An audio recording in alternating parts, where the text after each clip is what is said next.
Good morning दोस्तों, स्वागत है आप सभी का हमारे यूट्यूब चैनल मैथ वाला में। डेली करंट न्यूज़ की क्लास में आज से आपको कुछ न्यू देखने को मिलेगा। जो भी हम थ्योरी बेस्ड पॉइंट को कवर कराते हैं उसी से एमसीक्यू बेस्ड क्वेश्चन को भी इसी क्लास में आपको देखने को मिलेगी, ताकि आपकी जो कॉन्सेप्ट हैं ये भी अच्छे से क्लियर हो सके। और जितने भी पॉइंट आपको थ्योरी बेस्ड कवर कराएंगे उसमें से कितने क्वेश्चन बन सकते हैं कैसे, वो भी इसी क्लास में आपको मिलेगी। और इवनिंग में आपको जीके और जीएस की क्लास अब डेली मिलेगी। करंट एमसीक्यू क्वेश्चन आपको साथ में मॉर्निंग ही मिल जाएगी। तो आइए दोस्तों स्टार्ट करते हैं। पहला हेड न्यूज है गोबेकली तेपे दुनिया का सबसे प्राचीन मंदिर परिसर। आइए इसको देखते हैं डिटेल से। तुर्की में स्थित गोबेकली तेपे को विश्व का सबसे प्राचीन मंदिर माना जाता है। इसकी उत्पत्ति लगभग 9600 ईसा पूर्व मानी जाती है और यह स्थल लगभग 12,000 वर्ष पुराना है। कृषि, मिट्टी के बर्तन शहरी सभ्यताओं के उदय से भी पहले है। इसकी खोज मानव सभ्यता के विकास से जुड़े पारंपरिक विचारों को पूरी तरह बदल दिया है। यह संकेत देते हुए कि संगठित धार्मिक गतिविधियां स्थायी जीवन से पहले अस्तित्व में आ सकती थी। अनोखी वास्तुकला और सांस्कृतिक विशेषताएं क्या हैं? तो गोबेकली तेपे की जो संरचना है विश्व गोलाकार घेरे में बने पत्थर के स्तंभों से मिलकर बनी है। ये स्तंभ टी आकार के चूना पत्थर से निर्मित हैं, कई टन वजन के हैं। इन पर लोमड़ी, शेर, पक्षियों जैसे विभिन्न जानवरों की बारीक नक्काशी की गई है। सबसे आश्चर्यजनक तथ्य यह है कि संरचनाओं का जो निर्माण है शिकारी संग्रहकर्ता समुदायों द्वारा किया गया था, जो उस समय स्थायी रूप से बसे हुए नहीं थे। उस युग में भी उच्च स्तर की सामाजिक संगठन क्षमता और सहयोग को दर्शाता है। गोबेकली तेपे लगभग 9600 ईसा वर्ष का पुराना है, जो स्टोनहेंज और मिस्र के पिरामिडों से भी पुराना है। यह स्थल शिकारी संग्रहकर्ता समाज द्वारा निर्मित किया गया है। यहाँ टी आकार के विशाल पत्थर स्तंभों पर जानवरों की नक्काशी है। ये इम्पोर्टेंट पॉइंट है दोस्तों। इसे लगभग 800 ईसा पूर्व में जानबूझकर दफन किया गया था। अंततः गोबेकली तेपे मानव इतिहास के विकास को समझने में एक महत्वपूर्ण कड़ी है। दूसरी हेड न्यूज है आईआईटी गुवाहाटी का नवाचार, हाइड्रोजन ईंधन सौर ऊर्जा शुद्धिकरण। इसके बारे में देखते हैं।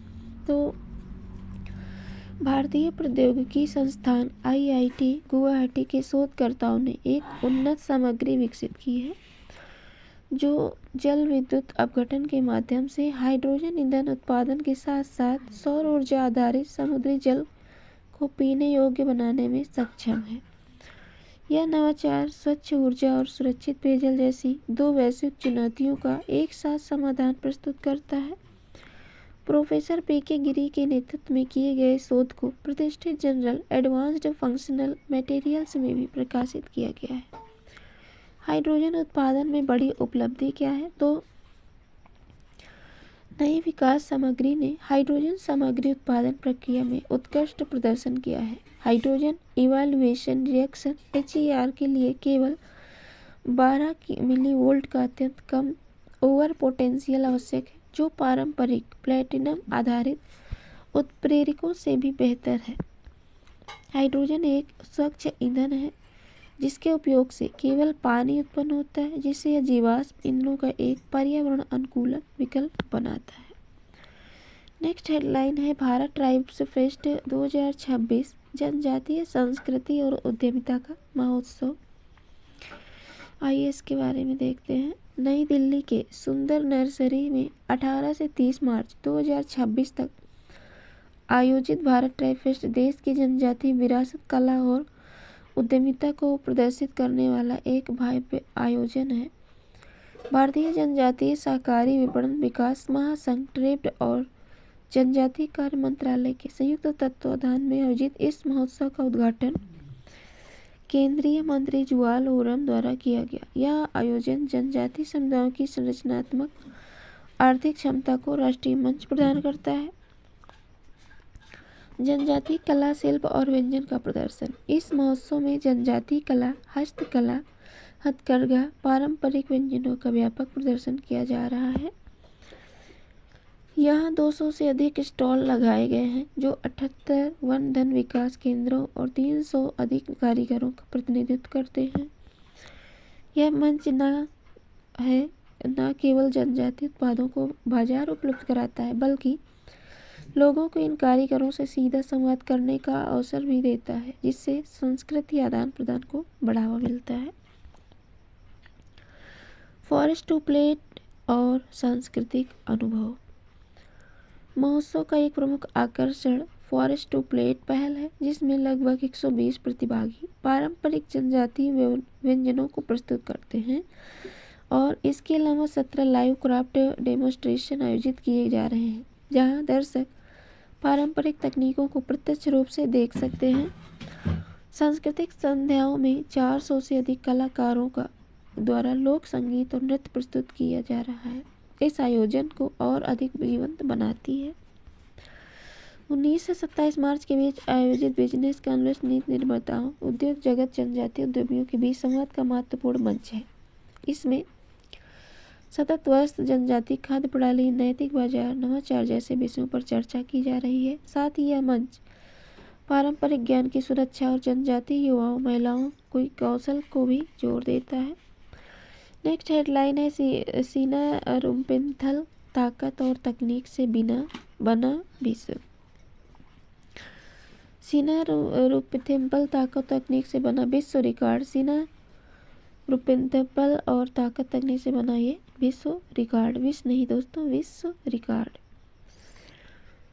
जर्मनी का स्ट्रांग वुमन सीना रुम्पिंथल ने हाल ही में एक अनोखा गिनीज वर्ल्ड रिकॉर्ड बनाकर वैश्विक स्तर पर सुर्खियां बटोरी है। उन्होंने मात्र 37.44 सेकंड में 10 पुरुषों को उठाकर कंधे के ऊपर फेंकने का अद्भुत कारनामा किया और यह प्रदर्शन अगस्त 2025 में म्यूनिख आयोजन एक टेलीविजन कार्यक्रम के दौरान किया गया था, जो अब सोशल मीडिया पर तेजी से वायरल हो रहा है। उनकी असाधारण क्षमता की सराहना की जा रही है। यह record die ग्रोसेस Wodeyar world record नामक कार्यक्रम में बनाया गया, जहां सीना ने अपनी ताकत और दक्षता का बेहतरीन प्रदर्शन किया। हर व्यक्ति को सुरक्षित तरीके से उठाकर कंधे के ऊपर फेंकने एक चुनौतीपूर्ण कार्य था। 37.44 सेकंड में सभी 10 प्रतिभागियों को सफलतापूर्वक फेंकना न केवल शारीरिक शक्ति का प्रमाण है, बल्कि इसमें संतुलन, गति और सटीकता का अद्भुत संयोजन भी शामिल है। तो ये थे टॉप हेड न्यूज। इन्हीं से बनने वाले क्वेश्चन अब हम कराने वाले हैं एमसीक्यू बेस्ड में। तो क्वेश्चन फर्स्ट है, सीना रुम्पिंथल किस देश से संबंधित है? ऑप्शन है Germany, France, Bharat, America. Right answer आपका ए हो जाएगा जर्मनी। नेक्स्ट है, सीना रुम्पिंथल किस क्षेत्र में प्रसिद्ध है? खेल, राजनीति, विज्ञान, साहित्य। ऑप्शन ए करेक्ट हो जाएगा खेल। फॉरेस्ट टू प्लेट का संबंध किससे है? जनजातीय भोजन प्रणाली, उद्योग, शिक्षा, रक्षा। राइट आंसर आपका हो जाएगा जनजातीय भोजन प्रणाली, option A. Forest to plate का मुख्य उद्देश्य क्या है? प्राकृतिक भोजन को बढ़ावा, औद्योगिक विकास, शहरीकरण, व्यापार। तो राइट आंसर आपका हो जाएगा प्राकृतिक भोजन को बढ़ावा। भारत ट्राइब्स फेस्ट 2026 का उद्देश्य क्या है? जनजातीय संस्कृति और उद्यमिता, खेल आयोजन, शिक्षा, राजनीति। राइट आंसर ऑप्शन ए हो जाएगा जनजातीय संस्कृति और उद्यमिता।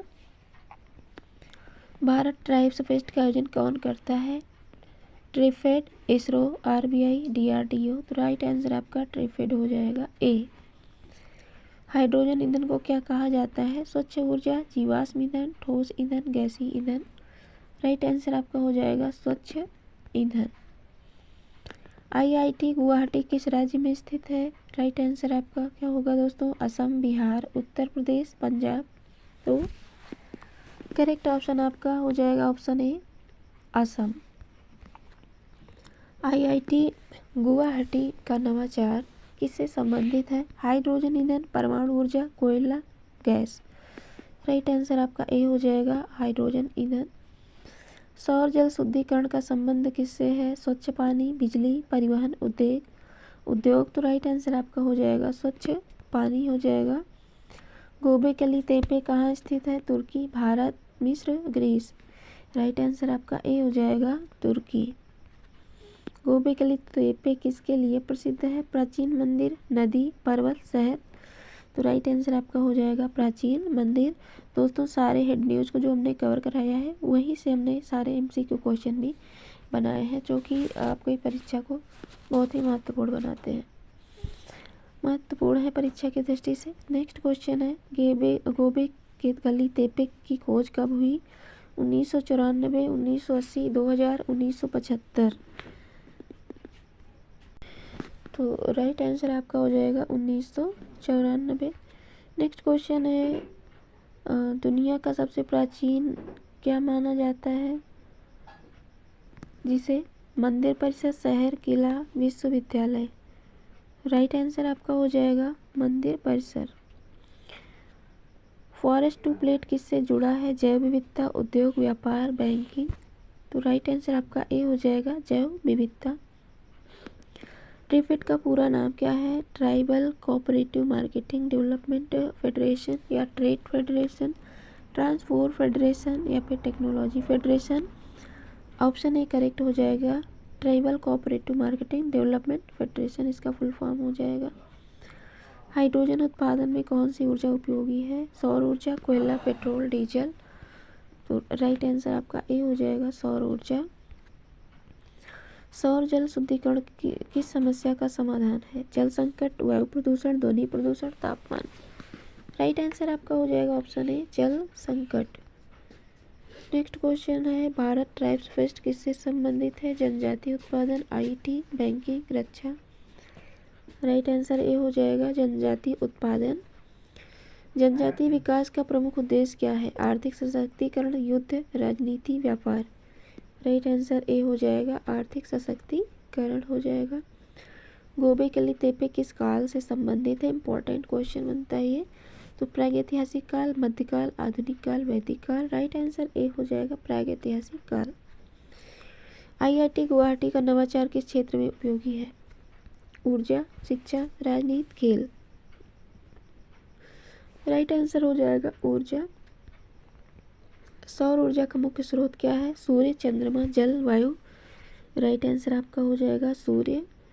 नेक्स्ट क्वेश्चन है हाइड्रोजन ईंधन का लाभ क्या है? प्रदूषण रहित, महंगा, भारी, खतरनाक। राइट आंसर हो जाएगा आपका प्रदूषण। Option A is right answer. Next question है भारत ट्राइब फेस्ट 2026 किसको बढ़ावा देता है? ऑप्शन है संस्कृति, युद्ध, राजनीति, उद्योग। तो इसका जो करेक्ट ऑप्शन है दोस्तों हो जाएगा ऑप्शन ए संस्कृति। तो ये थे टॉप लेवल के एमसीक्यू करंट अफेयर्स, जो टॉप हेडलाइन न्यूज आपने पढ़ा है उसी में से सारे क्वेश्चन हमने लिए हैं। डेली आपको ये क्लास मॉर्निंग 7 o'clock पे मिलती रहेगी। तो अपनी तैयारी को मजबूत करने के लिए जुड़े हमारे चैनल मैथ वाला से। मिलेंगे नेक्स्ट वीडियो में। Thanks for watching my video.